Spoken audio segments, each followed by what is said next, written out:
దగ్గర ఆయన అందరివాడు అందరికీ న్యాయం చేస్తాడని చెప్పాం. అయిపోయింది. మంగళవారం నాడు దిల్ రాజు గారు, మళ్ళా కిరణ్ గారు, మళ్ళా సుప్రియ గారు ముగ్గురు వెళ్ళారు. ఒక బుక్ కట్టుకుని వెళ్ళారు. గబ గబ గబ బుక్ కొట్టుకెళ్తే చిరంజీవి గారు మనతో చెప్పారు, ఇదిగో వీళ్ళది చిన్నవాళ్ళది ఈ ప్రాబ్లమ్స్ ఉన్నాయి, చిన్నవాళ్ళు ఈ విధంగా ఉన్నారు, వాళ్ళ క్యూబ్ డబ్బులు కూడా రావట్లేదు, ఈ కష్టాలు ఉన్నారు, వాళ్ళది ఒక ప్రాబ్లం, పెద్దవాళ్ళది ఈ ప్రాబ్లం, కార్మికులది ఈ ప్రాబ్లం, ఇవన్నీ మీరు ఎలా చేస్తారో ఏం చేస్తారో వయా మీడియా ఎవ్వరికి ఇబ్బంది కలగకుండా, ఇటు కార్మికుడికి ఇబ్బంది కలగకుండా, చిన్న సినిమా నిర్మాతకి ఇబ్బంది కలగకుండా, మోస్ట్లీ 10 సార్లు చిన్న సినిమా నిర్మాతకి ఇబ్బంది కలగకుండా, పెద్దవాళ్ళకి ఇబ్బంది కలగకుండా, ఫైటర్స్ని అందరినీ డ్యాన్సర్స్ని ఏదైతే ఎక్కడెక్కడ ఉన్నాయో అవన్నీ కూడా మీరు సాల్వ్ చేసి మ్యాక్సిమం 2 డేస్లో ఫినిష్ అయ్యేటట్టు చూడండి అని చెప్పి దిల్ రాజు గారు పంపించారు. ఇది నేనేమి చెప్పిన మాట కాదు, చిరంజీవి గారు నాకు చెప్పిన మాట కాదు. ఇది దిల్ రాజు గారే ఛాంబర్కి వచ్చి చిరంజీవి గారు చెప్పారు అని అప్పటికప్పుడు యూనియన్ నాయకులు పిలిచి వాళ్ళ ముగ్గురు వీళ్ళ ముగ్గురు కూర్చున్నారు. ఎవరు? భరతభూషణ్ గారు, దాము గారు, దిల్ రాజు గారు, అనిల్ గారు, అలెక్స్ గారు, మామిరాజు గారు ముగ్గురు కూర్చొని మొత్తం టోటల్గా ఒక 5% నుంచి ఒక పర్సెంటేజ్ చాలా పర్సెంట్కి వెళ్ళిపోయాడు. 5 అని చెప్పి 15 రోజులు కూర్చోబెట్టి 5% నుండి ఒక పర్సెంటేజ్కి వెళ్ళిపోయారు. వాళ్ళు 99% వాళ్ళు ఒప్పుకొని అన్నారు, వీళ్ళు ఏదో మాకు కావాలన్నారు, ఏదో డిస్కషన్లో రేపు మార్నింగ్ మీకు మీటింగ్ మీద చెప్తాను అని చెప్పేసి అన్నారు. ఈరోజు ఈలోగా నైట్లో కొంతమంది నిర్మాతలు వెళ్ళి సీఎం గారికి ఒక కంప్లైంట్ ఇచ్చారు.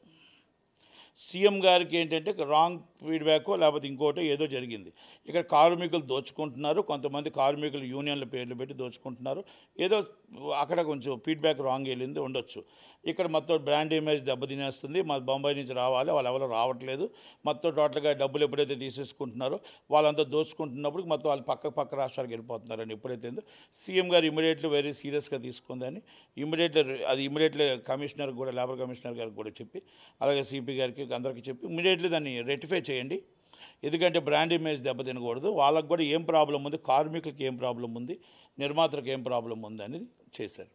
ఒక సిపి గారు పిలిపించారు, ఎందుకు మీటింగ్ పెట్టారు ఏంటి, అక్కడ ట్రాఫిక్ జామ్ అయింది కదా అసలు ఏంటి అని పిలిస్తే అమిరాజు గారు సురేష్ అని ఆయన వెళ్ళారు.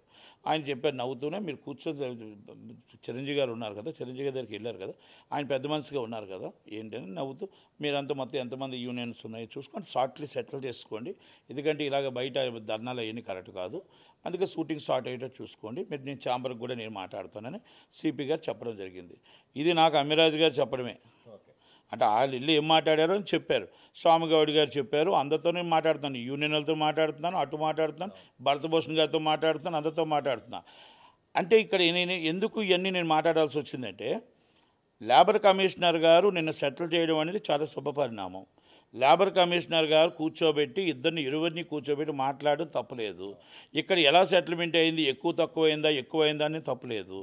కానీ వెళ్ళిన పెద్ద మనుషులు భరతభూషణ్ గారు, దిల్ రాజు గారు, సుప్రియ గారు, అటుగా అనిల్ గారు, అలెక్స్ గారు, అమిరాజ్ గారు, మీకు అంతా అయిపోయిన తర్వాత ఒక పెద్ద ఆయనని ఇండస్ట్రీ పెద్దగా మా చిరంజీవి గారు పెద్ద ఆయన, మనం వెళ్ళాం, మనం మాట్లాడాం, మనం చెప్పాం, మనకు అందరికీ కూడా మంచి జరగాలని కోరుకున్నాడు, మంచి జరగాలని దేవుని ప్రార్థించి మన అందరం బాగుండాలని కోరుకుని అందరూ కళాలను కోరుకొని మన అందరికీ చెప్పి పంపించిన వ్యక్తి గవర్నమెంట్ సెటిల్మెంట్ చేసినప్పుడు ఆ ఇమ్మీడియట్లీ మీరు ఫోన్ మాట్లాడి మీరు ఆయనకు ముందు జరిగిన విషయం అంతా పెద్ద ఆయనకి ఎందుకు మీరు చెప్పలేదు, మీరు చెప్పి లేబర్ కమిషనర్ గారికి ఎందుకు మాట్లాడించలేదు అనేది నా పాయింట్, వెరీ నా పాయింట్. రెండోది, మనం లేబర్ కమిషనర్ గారికి, సీఎం రేవంత్ రెడ్డి గారికి ధన్యవాదాలు చెప్తాం, 100% ధన్యవాదాలు చెప్పాల్సింది నేను చెప్పాను కూడా. కానీ చిరంజీవి గారు కూడా దాంట్లో మనందరం వెళ్ళి చిరంజీవి గారి దగ్గర ఉన్నాము. చిరంజీవి గారి వల్ల ఆదివారం నాడు ఆయన ఫాస్ట్, మన ఎవరికాలు ఊర్లో వెళ్ళిపోతే ఆయన ఆదివారం నాడు ఫాస్ట్ చేయబట్టి 3 రోజుల్లో అయింది కదా. సండే నాడు స్టార్ట్ చేస్తే మంగళవారం కల్లా ఆయన ఫుల్ స్టాప్ పెట్టాడు కదా. ఆ ఫుల్ స్టాప్తోనే కదా మీరు అందరూ ఇక్కడికి వచ్చారు. వాళ్ళు ఒక మెట్టి దిగడానికైనా మేము మెట్టి ఎక్కడానికైనా వచ్చారు కదా.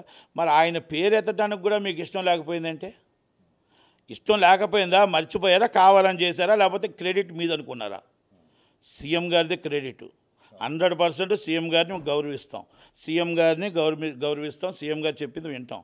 కానీ మన సినిమా ఇండస్ట్రీకి ఒక పెద్ద ఆయన ఉన్నాడుగా, మన సినిమా ఇండస్ట్రీకి చిరంజీవి గారు ఉన్నారుగా, మన సినిమా ఇండస్ట్రీకి మనం అందరం కలిపి వెళ్ళాంగా, మన అందరం కలిపి మాట్లాడేటప్పుడు మన బాధ చెప్పాంగా, మన కష్టం చెప్పాంగా, మన ప్రాబ్లం మన కష్టం వచ్చింది, ఆ కష్టానికి ఆదుకున్నాడు, ఆ కష్టానికి మన దగ్గర ఉన్నాడు, కష్టానికి నీడగా ఉన్నాడు. సుఖంలోకి వచ్చాం, సంతోషం అయినప్పుడు ఆ సంతోషం ఆయనతో పంచుకోవాలా లేదా? ఆయనతో పంచుకొని మీడియా ముందు పంచుకుని మీడియా ముందు ఒక్క మాట థ్యాంక్స్ చెప్పాలా లేదా? ఇది దిల్ రాజు గారి విద్యుత్కి వదిలేస్తున్నా. సుప్రియ గారికి, దిల్ రాజు గారికి నేను అదే చెప్తున్నా. అక్కడ ఉన్న ఎస్కే అన్న ఆయనకి చిరంజీవి గారే నా బాస్ అంటాడు, చిరంజీవి గారు నా ప్రాణం అంటాడు, చిరంజీవి గారు లేనిదే నేను లేను అంటాడు. మరి అనిల్ గారు, మరి అమిరాజ్ గారు, మరి అన్నీ ఒక్కసారి మనం ఆ ఒక్క విషయాన్ని కష్టాల్లో ఉండేటప్పుడు ఆయన దగ్గరికి వెళ్ళాం, సంతోషం ఆయన దగ్గర పంచుకోలేమా అని అడుగుతున్నా. ఇది కరెక్టా కాదా? ఎందుకంటే ఇండస్ట్రీకి మనం పిలిచాం, ఆయన అసలు దీంట్లో వద్దన్నాడు. వద్దంటే అన్నయ్య మీరు ఆ రోజు ఏ రోజైతే మీరు టికెట్ రేట్లు రాకుండా 5 రూపాయలు 35 రూపాయలు పెట్టి నరకం చూపిస్తున్న రోజుల్లో, కష్టాలున్న రోజుల్లో RRR సినిమా రిలీజ్ చేయాలా వద్దా, చేస్తే ఎంత నష్టపోతామన్న పరిస్థితుల్లో మీరు ఒక అడుగు కిందకి దిగి జగన్మోహన్ రెడ్డి గారి దగ్గరికి వెళ్ళి ఎంత కష్టపడ్డారో తెలుసు. అంత కష్టమైంది అయినా జీవో తీసుకొని వచ్చారు, చాలా ఇండస్ట్రీ నిలబెట్టారు. ఎంత మీకు అవమానపడినా కూడా మీరు మా కోసం నిలబడ్డారు, ఇండస్ట్రీ కోసం. ఈ ఒక్కసారి మీరు అడుగెడితే మా కోసం మీ సెటిల్మెంట్ అవుద్దంటే అప్పుడు ఆయన దానికి అందరికి ఒప్పుకొని ఫస్ట్ అప్పటికి కూడా ఛాంబర్ డిసిషన్ తీసుకొనియండి, ఆగి మీరు అవ్వకపోతే చేస్తాను అని చెప్పాడు. పిలిచాడు, అన్నీ కూడా దిల్ రాజు గారికి అప్పచెప్పాడు, సుప్రియ గారికి అప్పచెప్పాడు, అలాగే కిరణ్ గారికి అప్పచెప్పాడు. ఆయనకి ఇచ్చింది మీరేంటి? ఆయన బర్త్డే గిఫ్ట్గా 100%